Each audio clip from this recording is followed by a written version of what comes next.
मनुष्य के पतन का कारण, मनुष्य के दुखों का कारण है उसके मन में स्थित जड़ता और मन की कुंठाएं। कभी भी जीवन में सफल नहीं होने देती, प्रगति का मार्ग प्रशस्त नहीं होने देती है। इसलिए हम हमेशा प्रार्थना करते हैं सरस्वती से कि जड़ता का नाश कर, कुंठाओं का तम हर, अंधियारा दूर कर, संशय निवारणी। हमारे संशय को, हमारे अंधेरे को, हमारे जड़ता को, हमारी कुंठाओं का नाश करने के लिए हम सरस्वती का आह्वान करते हैं। जो कुंठाएं हैं मन की, उसने हमें बांध रखा है। वो कुंठाएं क्या है? वह सभी कषाय हैं और सभी जो काम, क्रोध, मोह, लोभ जिससे हम बंधे हुए हैं, वे सभी हमारे मन की कुंठाएं हैं। और यदि वे कुंठाएं दूर हो जाती है और मन निर्मल हो जाता है, तो हम प्रभु को प्राप्त कर सकते हैं। निर्मल मन जन सो मोहि पावा, मोहि कपट छल छिद्र न भावा। तो जिसका मन कुंठित नहीं है, वहाँ पे भगवान निवास करते हैं। तो बैकुंठ फिर किसे कहते हैं? बैकुंठ का मतलब यही हुआ है कि बिना कुंठा का मन। जिसके मन में कोई कुंठा नहीं है, वो मन बैकुंठ है और उस बैकुंठ में भगवान निवास करते हैं। इसलिए अपने मन को कुंठा रहित बनाने पर ही हमारे अंदर भगवान का मन में निवास होगा। न तो भगवान गोलोक में रहते हैं, न साकेत में रहते हैं, न क्षीर सागर में रहते हैं।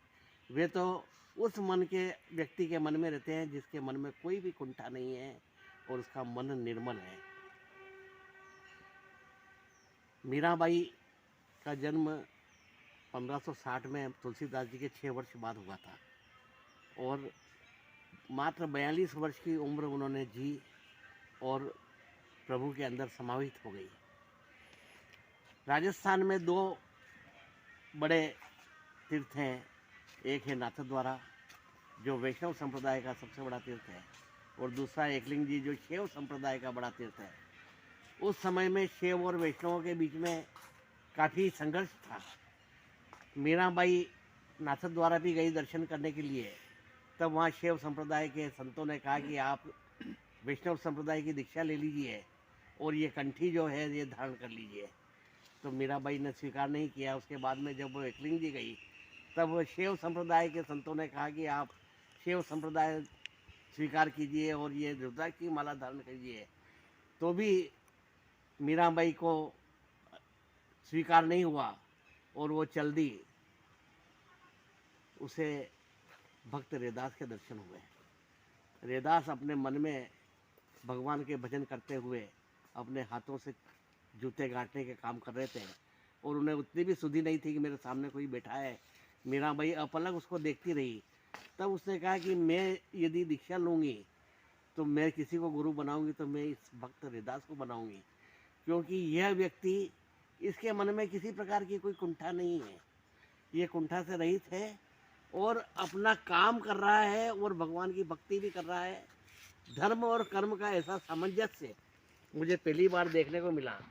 और सबसे बड़ी बात यह है कि योग कर्मस्य कौशलम, जो आदमी अपना कर्म कुशलता पूर्वक करता है वही सबसे बड़ा योगी है। और रैदास से बड़ा योगी तो और कोई हो नहीं सकता कि ये अपना कर्म कर रहा है कुशलता पूर्वक, जबकि यह अछूत है। कर्म इसका जूते गांठने का है, परंतु इसकी जो रुचि है वो भगवान की तरफ लगी हुई है, इसलिए इसके मन में किसी प्रकार की कोई कुंठा नहीं है। तब वो क्षत्राणी होते हुए उसने एक रैदास अछूत को अपना गुरु स्वीकार किया और वह काफ़ी उस समय बवाल मचा, क्योंकि मेवाड़ राजवंश की कुलवधू और एक अछूत को अपना गुरु बनाए और उसके साथ में घूमे, ये राजा लोगों को रास नहीं आया। उन्होंने काफ़ी यातनाएं मीरा को दी। किसी पिटारे में सांप भेजा काटने के लिए, तो कभी प्याले में जहर भेजा कि ये चढ़ना मत है, इसको पी ले।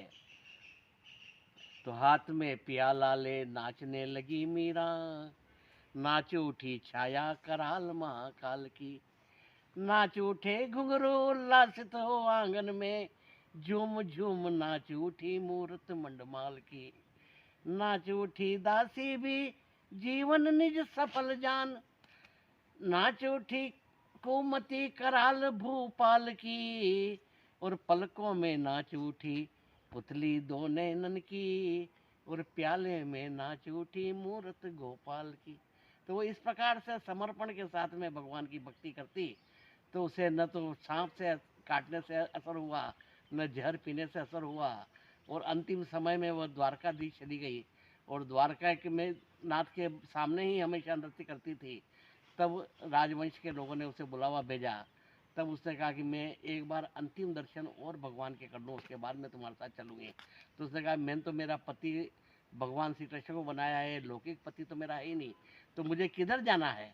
तो वह नाचते नाचते द्वारकाधीश जी के श्री विग्रह में समाहित हो गई और उसके बाद में मीरा की देह का पता भी नहीं चला।